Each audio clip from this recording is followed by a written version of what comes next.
नमस्कार दोस्तों, स्वागत है आपका। आप देख रहे हैं एक सीरीज जिसका नाम है भगवद गीता, लाइफ मैनेजमेंट की सबसे बड़ी गाइड। पिछले सप्ताह हमने भगवद गीता के अध्याय 5 और 6 का सार जाना था। इस वीडियो में हम अध्याय 7 और अध्याय 8 के बारे में बात करेंगे। तो चलिए हम शुरू करते हैं भगवद गीता के 7वें अध्याय से। अध्याय 7, ज्ञान विज्ञान योग, ज्ञान और अनुभूति का योग। इस अध्याय में भगवान कृष्ण बताते हैं कि आध्यात्मिक ज्ञान और अनुभव से मिलने वाला सत्य दोनों मिलकर पूर्ण समझ देते हैं। एक छोटी सी कहानी से समझते हैं ज्ञान और अनुभूति योग के बारे में। एक बच्चे ने अपनी माँ से पूछा, माँ, शहद कैसा होता है? माँ बोली, मीठा। बच्चा बोला, कैसा मीठा? माँ ने समझाया, चीनी जैसा पर और मुलायम। फिर भी बच्चा पूरी तरह नहीं समझ पाया। आखिर में माँ ने एक छोटा चम्मच शहद खिलाया। बच्चा बोला, अब समझ आया, ये तो अपने आप जानने वाली चीज़ है। यही बात श्री कृष्ण अर्जुन को सिखाते हैं। सिर्फ ज्ञान काफ़ी नहीं, अनुभव ही व्यक्ति को सत्य तक पहुँचाता है। भगवान को किताब से नहीं, अनुभव से जाना जाता है।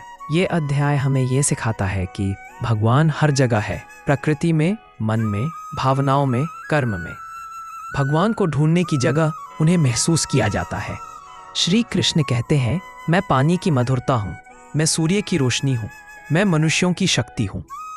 कई लोग भगवान को संकट में याद करते हैं, कुछ चाहत में याद करते हैं, कुछ डर से याद करते हैं, लेकिन कुछ ज्ञान से याद करते हैं। अज्ञान इंसान को बांधता है, ज्ञान इंसान को मुक्त करता है।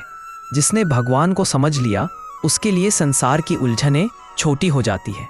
तो ये था भगवद गीता का अध्याय 7 का सार। अब आइए जानते हैं भगवद गीता के अध्याय 8 का सरल, प्रेरणादायक और कहानी के रूप में सार। अध्याय 8, अक्षर ब्रह्म योग। आत्मा क्या है? भगवान को कैसे पाया जाए? मृत्यु के बाद क्या होता है? इस अध्याय में अर्जुन भगवान से गहरे प्रश्न पूछते हैं। चलिए एक छोटी सी कहानी से समझते हैं अक्षर ब्रह्म योग के बारे में। एक बुजुर्ग संत थे। उनका एक शिष्य हमेशा डर में जीता था। अगर मैं मर गया तो क्या होगा? एक रात संत ने एक दीपक जलाया। दीपक की लौ धीरे धीरे कम होने लगी। संत ने पूछा, जब ये लौ बुझती है, क्या इसका प्रकाश खत्म हो जाता है? शिष्य बोला, नहीं गुरुदेव, वो प्रकाश तो फैल जाता है, बस हमारी आंखों को नहीं दिखता। संत मुस्कुराए, बस यही अध्याय 8। देह बुझती है लेकिन आत्मा का प्रकाश कभी खत्म नहीं होता। आत्मा अक्षर है, यानी नाश रहित। शिष्य का डर गायब हो गया। वह समझ गया, हम शरीर नहीं, एक अनंत चेतना है। इस अध्याय में भगवान कृष्ण कहते हैं, जो जन्मा है वह मरता है, लेकिन आत्मा न जन्म लेती है न मरती है।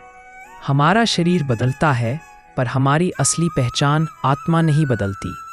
अंतिम समय में मन जहाँ लगा होता है, वही हमारी अगली दिशा तय करता है।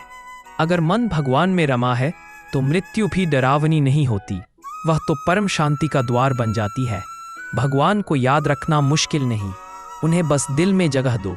श्री कृष्ण कहते हैं, जो मुझे प्रेम से याद करता है, मैं कभी उससे दूर नहीं। धन्यवाद दोस्तों, ये था भगवद गीता का अध्याय 7 और 8 का सार। अब हम मिलेंगे अपने नए वीडियो में, जिसमें हम जानेंगे भगवद गीता के अध्याय 9 और अध्याय 10 के बारे में। राधे राधे।